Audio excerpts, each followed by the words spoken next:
I'm Mango Thunderslice, and today's video is Con. George Floyd body cam footage proves BLM narrative is bullshit. And, I've said this, pretty much since it started. I mean, it's not like this is the first year that, Black Lives Matter as a Marxist front group has really, piped up and started claiming a bunch of nonsense, right? But admittedly, back in 2016, I was not a conservative, self-ascribed. I was more of a self-ascribed anarchist, and I was at least a little bit more susceptible to the narrative that they were peddling. And this is like a conversation that I've had in other videos I was just having with other friends. Is like, I used to hate the cops. A lot of my good friends really still hate the cops. Again, we're in the cannabis industry. We, many of us haven't exactly had a long and illustrious history of positive police encounters, right? That being said, even at the times I've been put, behind bars for relatively brief periods of time, it wasn't really a violent encounter. It was just non-compliance, which in Reno, Nevada, for a young person generally means that you're completely faded and talking to a cop at some point, or we're driving a car inebriated, or we're in a car with someone else who is driving inebriated. See, the thing is, Reno has the drunkest DUIs in the entire nation, right? And in North Reno specifically, literally the highest blood alcohol content of any place in the nation, which is really saying something, because there's a lot of other places in this country that like to get sauced, right? And so, that being said, there's different kinds of police, right? When we talk about systemic racism, it's like we've got literally thousands, tens of thousands of different municipalities, county sheriffs, state troopers, and then basically, all the different interrelations in between. There's all different kinds of authorities and jurisdictions in this country, and, that's mostly a good thing. We want, that's the kind of diversity I can get down with, is the 10th Amendment diversity. That which is not arrogated to the federal government is left to the states and the local governments to decide, to the people, right? It doesn't need to be a national coherent response to every single little thing, right? Like somebody's toilet breaks. Who gives a shit about a national policy? It's a local event, right?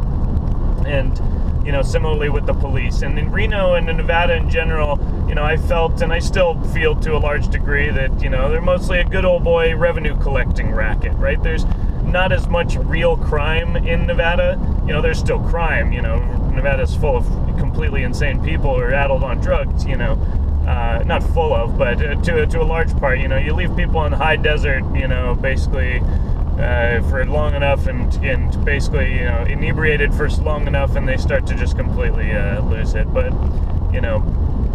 that's kind of the context in which I came out of when I moved to California. And, it's just a bigger pond out here, right? It's like your chances of getting caught by the police compared to Nevada are much less. If you're just, even remotely paying attention and kind of making sure that you're, it's like you don't have to outrun the bear, you just have to outrun the slowest person, right? Because the bear can only catch one person at a time. Same thing with the police. And, you have to be pretty egregious to really, catch some attention in California, but again, there's lots of people doing very egregious things, and there are criminals and real crime in these places. Again, Long Beach totally changed my perspective, and it was kind of one of the things that led me away from anarchism to begin with, is that this illusion that I had that everyone is like me and everyone's just willing to hear the truth and basically be transformed by it is a fallacy. I mean, in principle, in metaphysical stance, I still accept of that. I accept of any challenge, but I also need to pick my battles. I'm a mortal man. I have limited time and energy on this planet. I have to use myself in the most effective way possible. And that entails basically finding in this physical world compromises.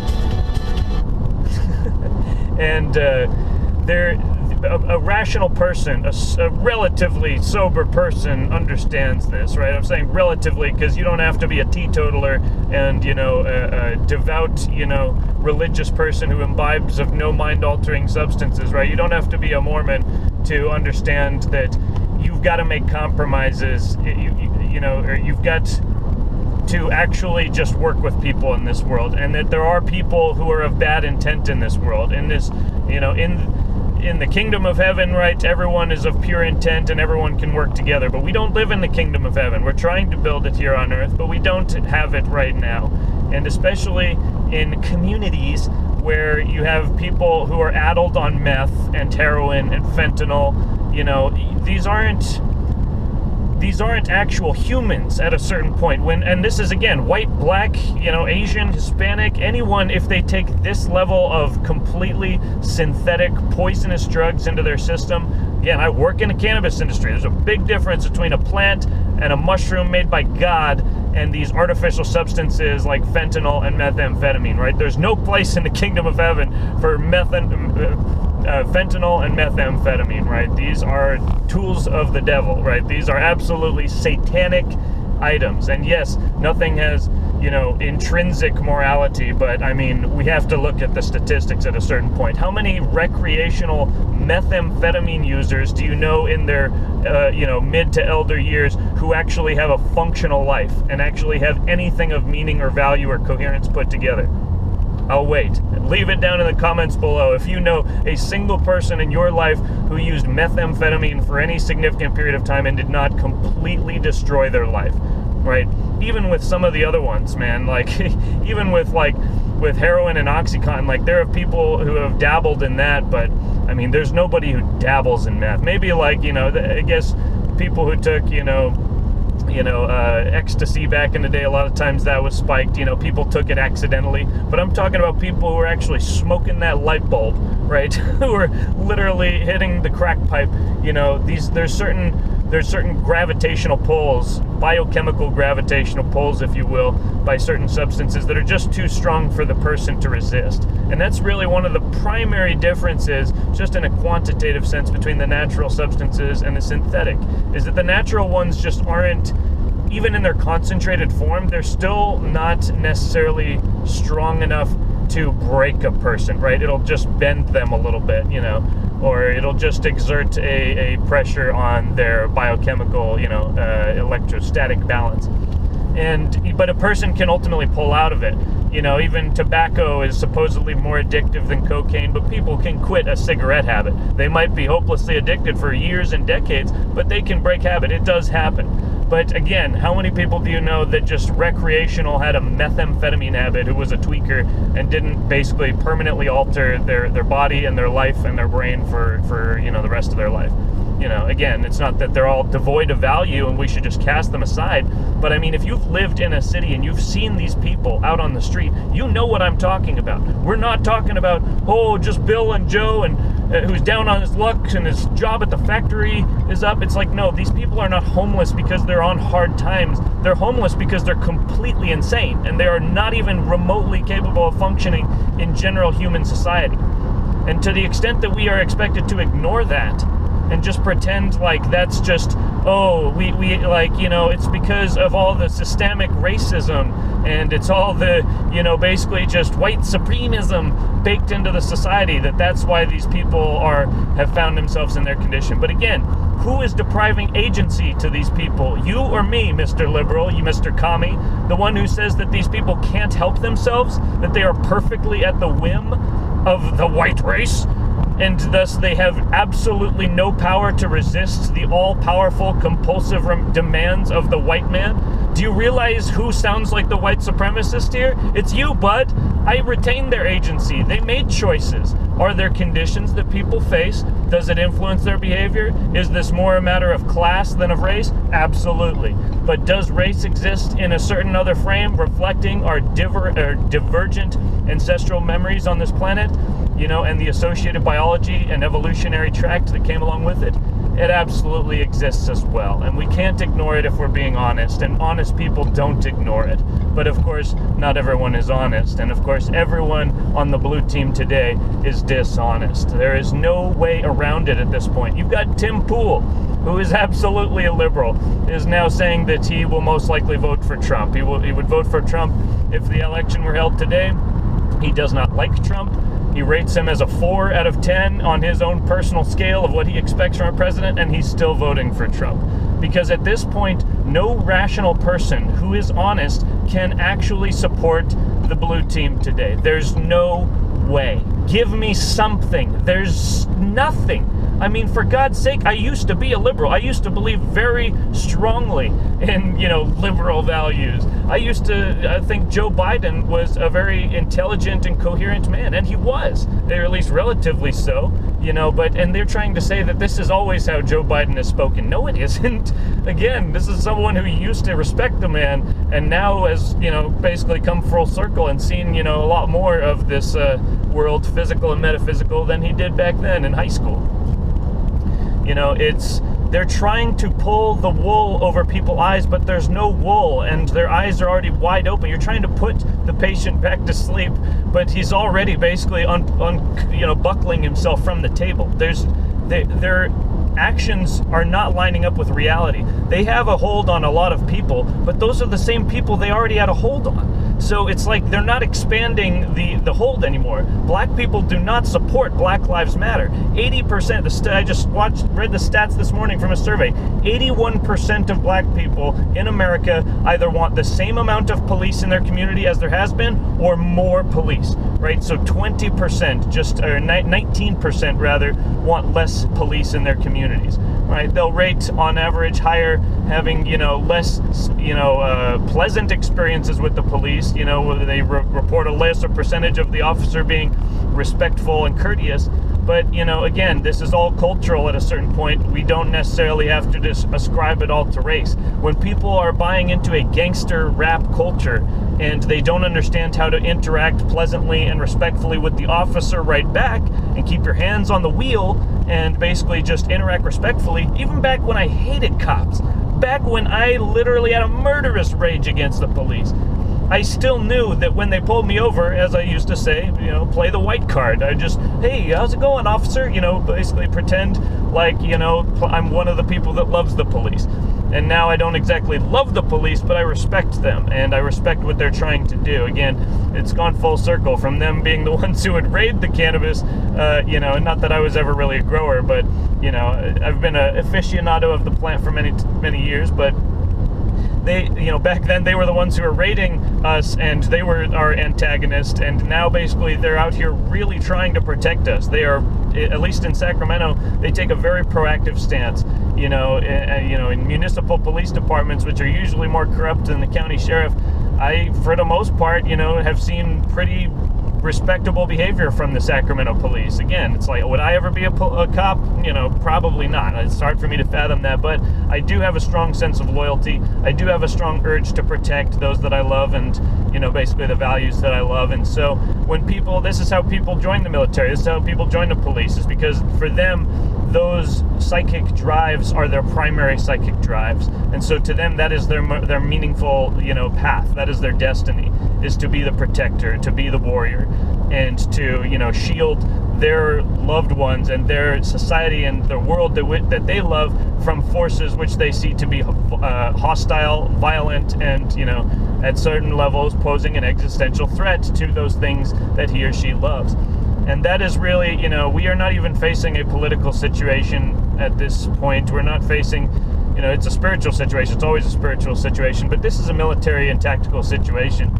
There's Democrat operatives who are coming out now and saying that in the event that Trump loses, and refuses to concede because he says it was fraudulent, that they would suggest that California and the western states effectively secede from the United States. They are preparing to promote within their little, mental hooks in people's minds and their brainwashing that a civil war, an actual civil war, should be fomented.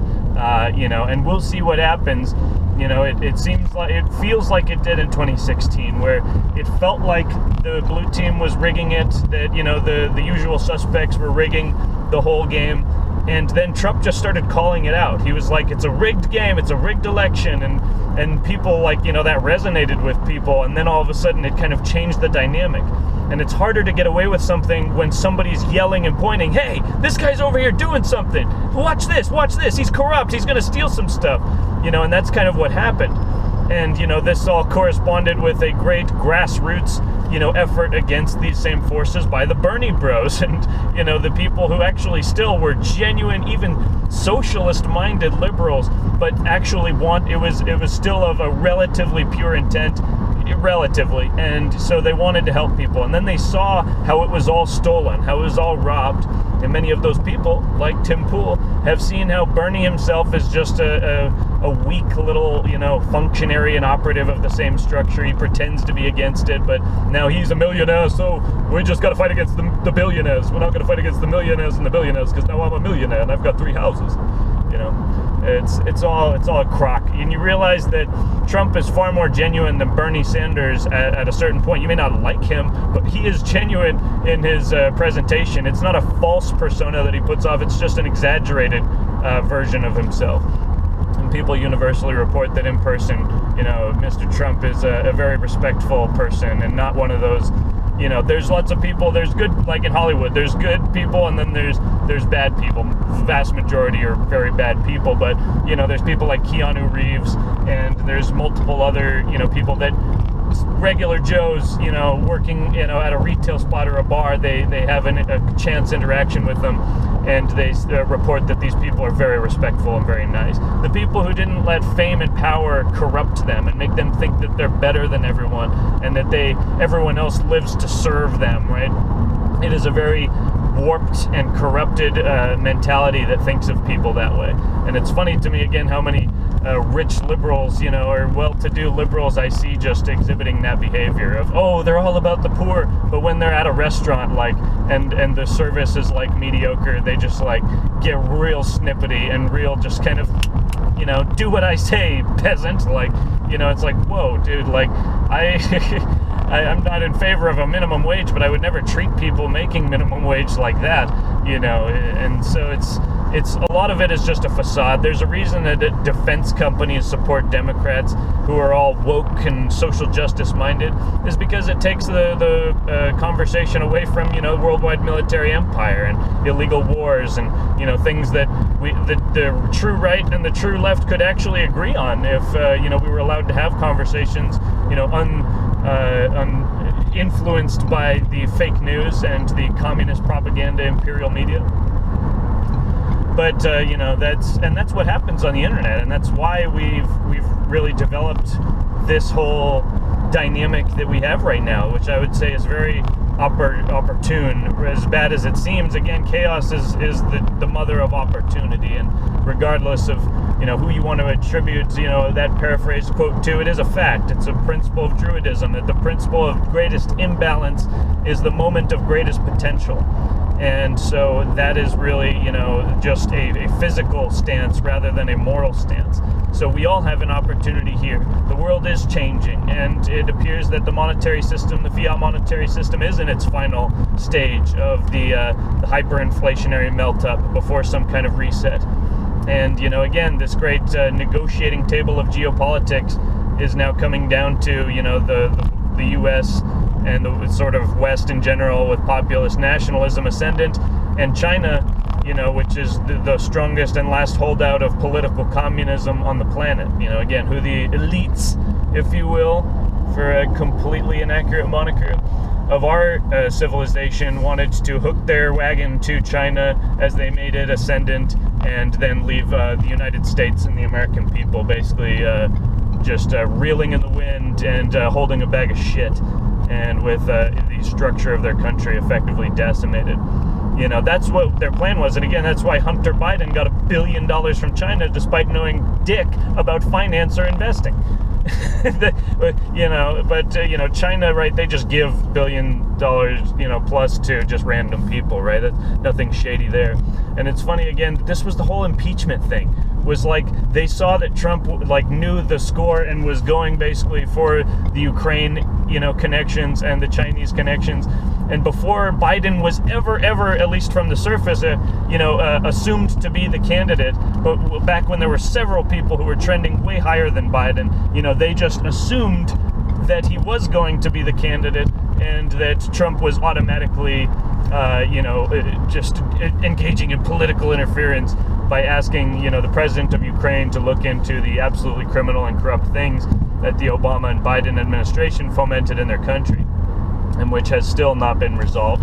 Their country has still been effectively decimated by, the results of Obama and Biden. Again, on the surface, all the plebes, all the people who don't pay attention to a goddamn thing, they all thought it was, oh, he's the greatest president. Oh, Obama, listen to how nice he talks to us. And, but nothing happened. No real new industries were started. No, there was like social media, but at this point, like, we see where that's gone. It's like we'd be better off without Facebook and Twitter at a certain point. It has been absolutely corrosive for society. But then again, it allowed the ascendance of the orange man. So, there's all a cosmic order to it in the end, I suppose. And all you have to do is just keep sailing your boat and stop trying to judge the entire reality. That being said, I guess if we get to the point, now that we're 21 minutes into the video, George Floyd body cam footage, right, of Derek Chauvin came out, and he's absolutely a tweaker. He's absolutely completely methed out and just addled on something. And yes, again, like a counterfeit bill or whatever does not necessarily warrant, violent response against people. But when you show up and you're, again, if George Floyd, when the police first came up to him in his vehicle, if he had just said, hey, what's going on? If he could have just been cool, then they would have walked away. I'm perfectly confident of that. The police, even in Minneapolis, I do not believe, based on that encounter and the body cam footage, I don't think you could possibly say that this was an incident motivated by racism, right? When you're dealing with a person on heavy stimulants and drugs like that, they don't even move or act like a normal human. It's very hard to restrain someone who is on powerful drugs like that. And so again, you want to replace the police with some community task force of, just people are going to go out and interview them and, ask them psychological questions, right?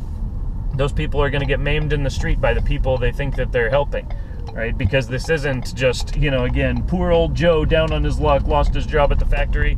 This is a straight up demonic entity who has used drugs to basically just completely explode their brain. And, it becomes essentially a free radical within society, just going around and ripping value from anything that it can touch or get its hands on. And when we encourage this and we enable this to prevail throughout society, we end up with a city like Minneapolis. And so these officers, right, he didn't show his hands, right? He basically, was very shady right from the very beginning. He was inside of a car. The whole issue was like that they were going to arrest him and tried to get him into the car. And he said, I'm claustrophobic, even though when they first rolled up on him, he was in a car with a closed door and closed windows. And then basically he said, I'll get on the ground, don't put me in the car. Like at first they were willing to open the windows and accommodate him, and they were just like, get in the car, man. Like, you've already done too much. We have to basically arrest you now. Oh, you just get in the car. No one's going to kill you. Everything's going to be fine. Just calm down. And he never calmed down because he was completely addled on methamphetamine and fentanyl. And so, yes, it was wrong to put, your knee on somebody's neck for 8 minutes. But again, when you don't show that full context and you only show the end of it, it's like only showing the end of a movie and never showing everything that leads up to that conclusion. You don't have any perspective. You don't have any understanding of what has happened. So your opinion and your evaluation means nothing, right? And it is effectively a wartime situation when you have people who have no respect for the police and are literally, psychologically compromised and insane based on all these drugs that are in their system. Again, I've seen it firsthand. I've had these people shit behind my dumpster down in Long Beach and be screaming, right outside the window, in the middle of the night. And just, it's, again, it's hard to really describe the levels of insanity on the streets of America, when people enable these drugs to proliferate within their society. And that's a big problem, and I think that a big part of coming out of that involves, actually reforming our moral and spiritual and political outlook towards these substances, and enable things that were created by God to be received by the creations of God, i.e. the humans, with thanksgiving, as it says in the good book. But I don't think that people have any right to, basically be manufacturing heroin and distributing that on the free market, that we have. But again, we've already had a drug war, and it hasn't done anything. But again, it's been facetious at a certain level. It's George Bush Sr. that moved all the coke and crack up into the American communities, right? And again, it's all ties into this greater, shadow government and deep state. And all that's real. And we can, for those on the left and the right, we can agree, of making those real reforms and changing the society for the better. But when you want to say that George Floyd was a saint, and that basically the cops are systemically racist, even though there's no evidence whatsoever, statistically, it's like, oh, black people are slightly more likely, per police encounter. Actually, per police encounter, you're more likely to be killed as a white person. But it's just that if you're a cop, whether you're black or white, you're 30 times more likely to be shot by, a black man than a white man. So it's like, are they supposed to not even take that into account? Are they supposed to ignore that when it's their lives and they have family at home? It's like, at a certain point, again, you got to have humanity no matter what you believe. And, but it's... I don't know, man. It's all fraud, and we just have to basically stay the eye of the storm, because it's going to get a whole lot rockier from here. Anyways, have a good one, guys. I'll see you next time. Cheers.